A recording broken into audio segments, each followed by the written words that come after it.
और तुम्हारे गले में अगर रुद्राक्ष या तुलसी की माला है तो तुम्हारे शरीर का भी कोई मालिक है। और नी पहनो तो ढेर घूम रहा है, उसमें कोई विशेष वाली बात नहीं। इस शरीर का मालिक कौन? जिसके गले में रुद्राक्ष नहीं होता, जिसके गले में तुलसी की माला नहीं होती, वो लवारिसों की गिनती में आता है। वो मालिक नहीं होता उसका, वो लवारिस की गिनती में आता है। तुम्हारे गले में एक रुद्राक्ष होना चाहिए, एक रुद्राक्ष की माला हो या तुलसी की माला हो, तो तुम्हारी जितने मेरे बहन बैठी हुई हैं, मेरी जीजियां बैठी हैं, मेरे जीजा बैठे हैं, मेरी माताएं बैठी हैं, मेरे भाई बैठे हैं, आप सबसे निवेदन है, आपने भी अपने दिल में एक अलार्म बनाकर रख लिया। कौन सा अलार्म? जरा सा पेट दुखा और तुमने अलार्म बना लिया, कहीं मुझे बड़ी बीमारी तो नहीं हो गई, कहीं मुझे कहीं गठान तो नहीं हो गई, कहीं मुझे रोग तो नहीं हो गया, कहीं मुझे ये तो नहीं हो गया। जरा सा छाती में दर्द हुआ, तुमने अलार्म बनाकर रख लिया कि मेरे कोई कहीं ब्लॉकेज तो नहीं हो गया, कहीं मेरे हार्ट में कमजोरी तो नहीं हो गई। थोड़ी सी चलने में हापड़ी भराई तो तुम्हें लग गया कि मुझे कहीं दमे की बीमारी तो नहीं हो गई, मुझे सांस की बीमारी तो नहीं हो गई। याद रखना, 4 बजे का अलार्म लगाया तो 3:30 बजे नींद खुल जाती है। उसी तरह तुम जो दिन भर सोचते हो कि मेरे साथ ये तो नहीं हो गया, वो तो नहीं हो गया, वो तो नहीं हो गया, वो तो नहीं हो गया, तो वो चीज तुम्हारे सामने हो ही जाती है। इसलिए शास्त्र कहता है कि दुनिया का सबसे बड़ा पाप है अपने आप को कमजोर समझना। कभी कमजोर मत समझो, हमेशा अपने आप को बलवान समझो।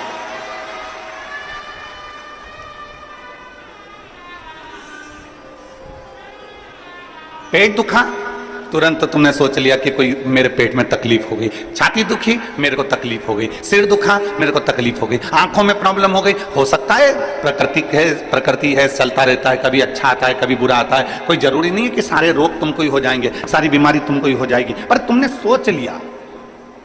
जांच कराने जा रही हो ना, तो सबसे पहले सोच के जा रही हो, मुझे ऐसा लग रहा है कि कहीं बड़ी बीमारी के चांस ना हो जाए। मतलब तुमने वो घड़ी भर ली है, तुमने वो अलार्म भर लिया। पहले का व्यक्ति अलार्म भरता था, पहले का व्यक्ति अलार्म भरता था 100 साल का, 100 साल तक जिंदा रहूंगा, 100 साल का अलार्म भरकर बैठता था कि मैं 100 साल तक जीऊंगा। खूब खाता पीता मौज करता, जाता खेत में काम करता, अपनी फसल लगाता, अपने काम में लगा रहता, अपना गाय बैल भैंस जो भी ये पालना वो पालता। उसने अलार्म लगाया कि मैं 100 साल तक जीऊंगा, तो कम से कम वो 95 साल तक, 90 साल तक, 98 साल तक, 97 साल तक जीवित रहता था। आज का व्यक्ति 60 साल में अंदाजा लगा लेता है कि अब तो मेरे शरीर से नहीं बन रहा, अब तो मेरे को जाना है, तो मालूम पड़े 55 में ही अटैक आता है और निपट जाता है। तुमने अलार्म लगा लिया। दुनिया का सबसे बड़ा पाप है अपने आप को कमजोर समझे। क्यों कमजोर समझे हम? आप अपने आप को इतना प्रबल समझिए, आप अपने आप को इतना बोल्ड समझिए कि आपको लगे अगर छोटी मोटी बीमारी आ भी गई तो मैं निपट लूंगी, मैं निपट लूंगा। बोल बम का नारा है,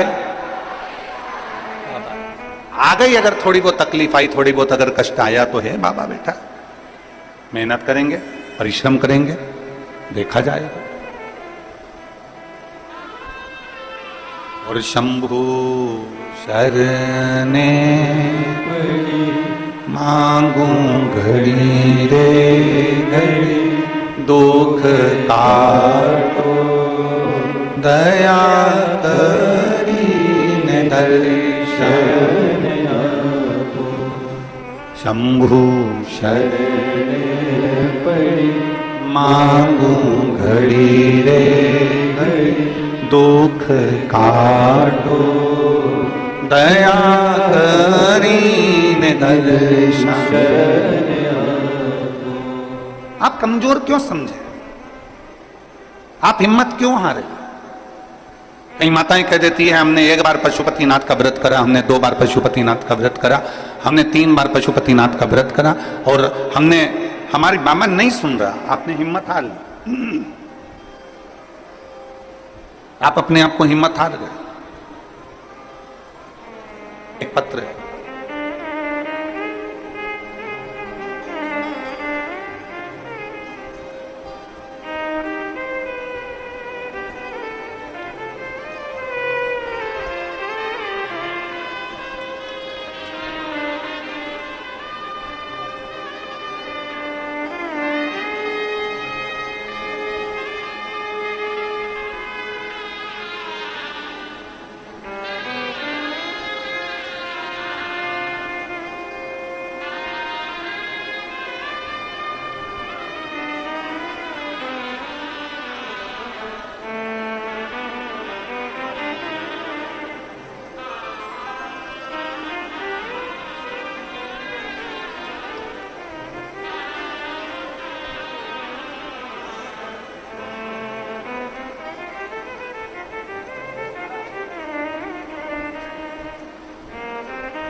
मेरा नाम अनीता साहू है, पति श्री संतोष कुमार साहू, डीले कम करो, रामनगर भिलाई की निवासी हूं। कहीं बैठी हो तो हाथ हिला सकती हूँ। अच्छा, जहां भी बैठे हो हाथ हिला दो और आ जाओ, एक बेलपत्र ले जाना, आ जाइए।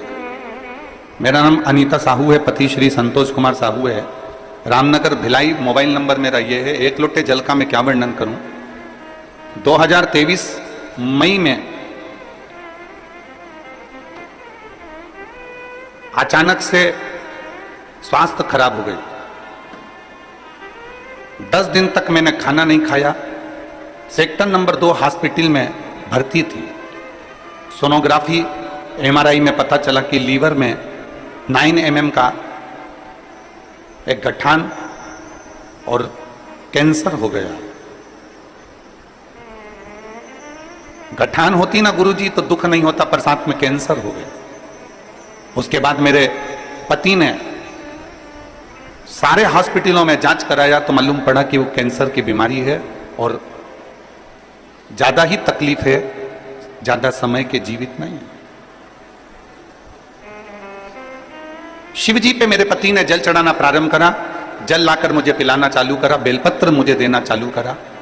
डॉक्टर का भी इलाज, जैसे आप कहते हो ना कि डॉक्टर शिव का रूप है, तो डॉक्टर का भी इलाज चलने दो, डॉक्टर का इलाज जरूर करो।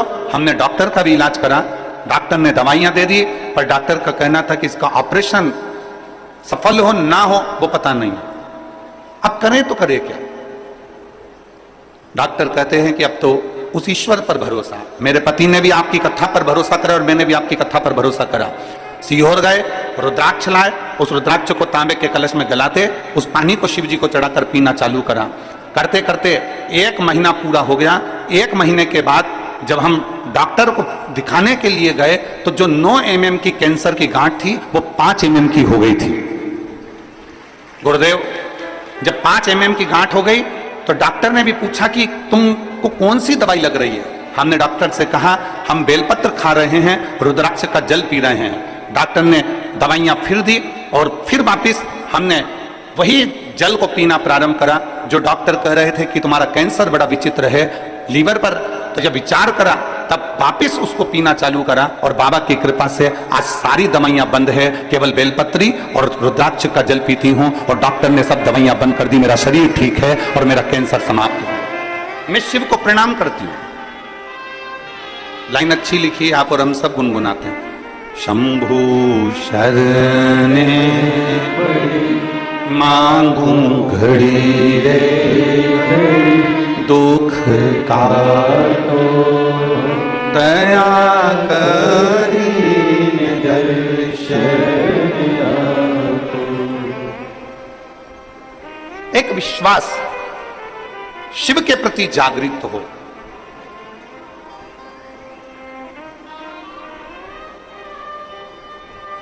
हम तो कहते हैं, जैसे ये कथा बोलबम सेवा एवं कल्याण समिति करा रही है, दया सिंह जी इस कथा को आयोजित किए हैं। अमलेश्वर में कथा हुई, साहू जी, खंडेलवाल जी आयोजित किए। इस 6 नंबर सेक्टर में पहले कथा हुई, विनोद सिंह जी इस कथा को कराए थे। फिर एक कथा और हुई थी भिलाई में जो एक समिति ने कराई थी। ऐसे कई हम कहेंगे कि जो कथा के आयोजक होते हैं ना, जो कथा करवाते हैं, हम उनको धन्यवाद देना चाहते हैं। कम से कम आपके कराई हुई कथा से ना जाने कितनों की बीमारियां और कितनों के दुख और कितनों के कष्ट ठीक हो जाते। थोड़ा मेहनत तो आपकी लगती है, पर आपके परिश्रम से ना जाने कितनों को लाभ मिल जाता है, कितनों को।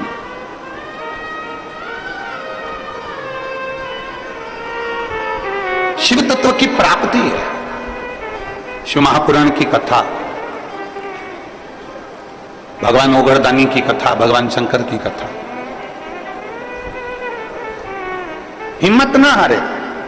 इस बहन ने एक बात लिखी कि मेरे पति और मैं शिव पर से भरोसा समाप्त नहीं करेगा, करेगा तो वही करेगा। शिव पर से हमने भरोसा समाप्त नहीं करा, करेगा तो वही करेगा, करेगा तो उघड़दानी ही करेगा, करेगा तो मेरा देव अधिदेव महादेव ही करेगा। हमारा विश्वास, हमारा भरोसा हमने प्रबल रखा। और मैंने तेरे ही भरोसे बाबा, तेरे ही भरोसे हवा बिच उड़ती जावांगी बाबा, डोर हटो छड़ी ना मैं कटनी जावांगी, भोले मैं तेरी पतंग, शंभू मैं तेरी पतंग, हवा बिच उड़ती जावांगी बाबा, डोर हटो छड़ी ना मैं कटनी जावांगी। एक विश्वास अपने भीतर प्रकट करो।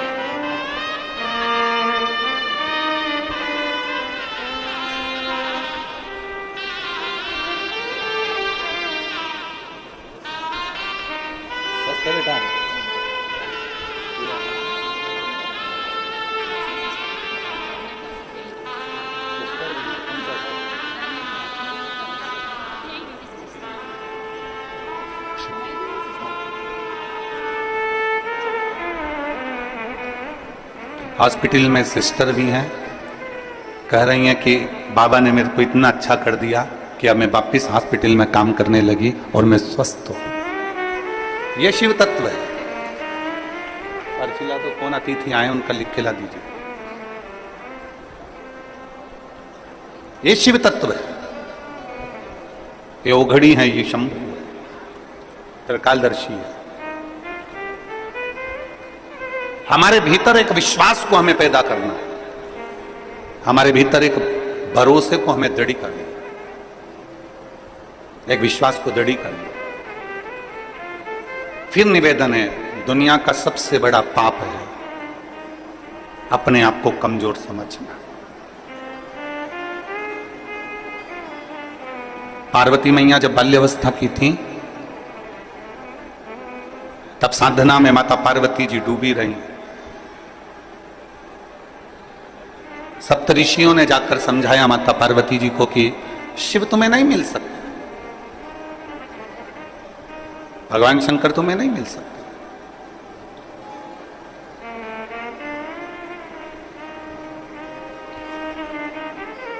बहुत परीक्षा ली गई माता पार्वती जी की, बहुत,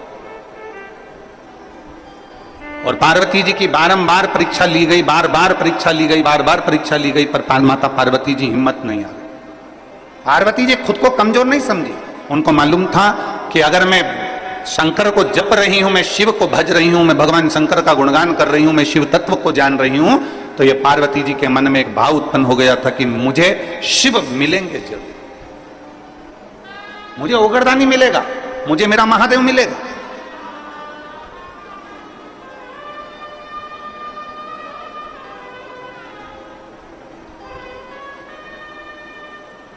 और ध्यान दें, शिव को पाने की ललकता आपके भीतर होना चाहिए।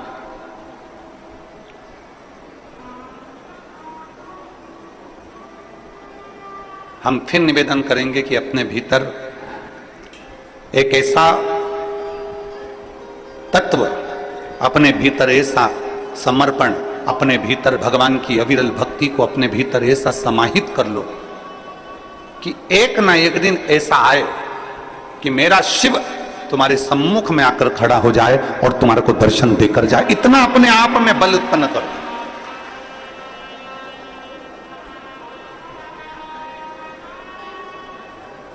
और हो सकता है, हम आपसे पूछें, अभी चीटा देखा है? चीटा बोलते हैं कि मकोड़ा बोलते हैं? यहां पे क्या बोलते हैं, चीटा की मकोड़ा? अरे जम के तो बोलो, चीटा ना। चीटा जब जन्म लेता है तो उसमें पंख रहते हैं क्या? जम के बोलो जरा। नहीं रहते। चींटा जब जन्म लेता है तो उसमें पंख नहीं रहते, पर चींटा अपने कर्म में लगा रहता है, अपने कार्य में लगा रहता है और कर्म करता रहता है, कार्य करता रहता है, करता रहता है, करता रहता है, करता रहता है, करता रहता है। धीरे धीरे धीरे धीरे चींटे में पंख आ जाते हैं। देखे आप लोगों ने चींटे में पंख? चींटा जन्म लेता है जब उसमें पंख नहीं होते हैं, चींटे में पंख नहीं रहते हैं, पर चींटा अपना कर्म करता रहता है, कर्म करता रहता है, तो चींटे में पंख आ जाते हैं, चींटे में पंख उत्पन्न हो जाते हैं और वो चींटा भी उड़ने लगता है। जरा विचार करना, चींटा अपना कर्म करता रहता है तो एक दिन परमात्मा उसको भी पंख लगा देता है, और यदि आप अपने कर्म के प्रति जागरूक हो जाएंगे तो वो परमात्मा आपको भी पंख लगाकर आगे बढ़ा देगा, आपको अपनी मंजिल तक पहुंचा देगा।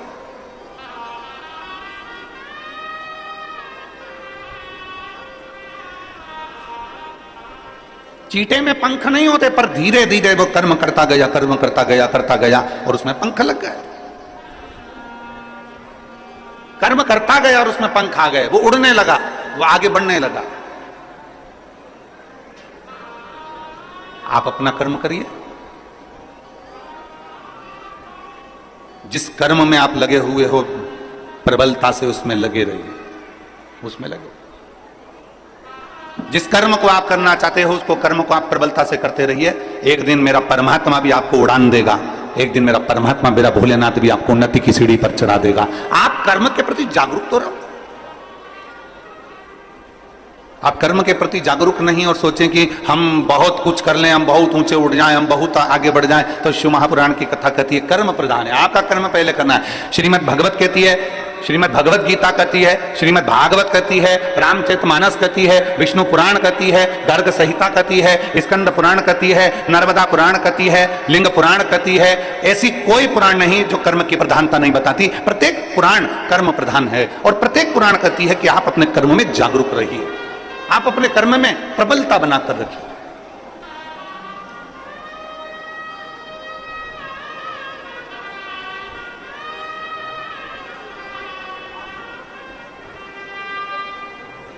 हमारे बीच में माननीय पवन साय जी, भाजपा प्रदेश संगठन मंत्री छत्तीसगढ़ शासन से, एवं माननीय नंदन जैन जी, भाजपा प्रदेश कोषाध्यक्ष छत्तीसगढ़ शासन से आए हैं। आप दोनों पधारें, व्यासपीठ का पूजन करने के लिए पधारिए। एक बार इनके लिए जोरदार ताली बजाकर स्वागत वंदन।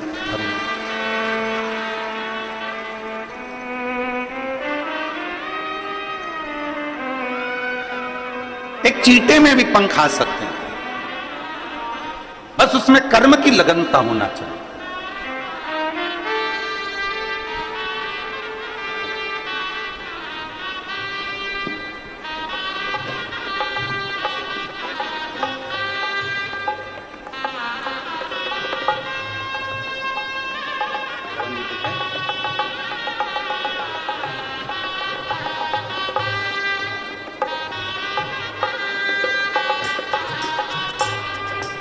एक अपनी कर्म की लगनता प्रबल होना चाहिए,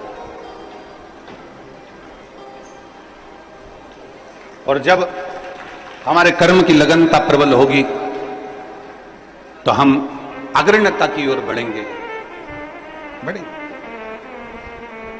पर हम अपना कर्म पूरा नहीं कर पाते। हम उसको सोच लेते हैं मेरे बस का नहीं है, मैं नहीं कर सकता, मेरे बस में नहीं है, मैं ऐसा नहीं कर पाऊंगा, ये मेरे बस का नहीं है। नहीं नहीं, शिव कथा कहती है दुनिया का सबसे बड़ा पाप है अपने आप को कमजोर समझना। हम क्यों कमजोर समझते? दोस्तों, इस वीडियो के माध्यम से आप लोगों को प्रश्न गुरु जी द्वारा बताएंगे समापन का उपाय बताया जाएगा। लोगों को वीडियो पसंद आए तो लाइक शेयर एंड सब्सक्राइब करना न भूलें। धन्यवाद दोस्तों।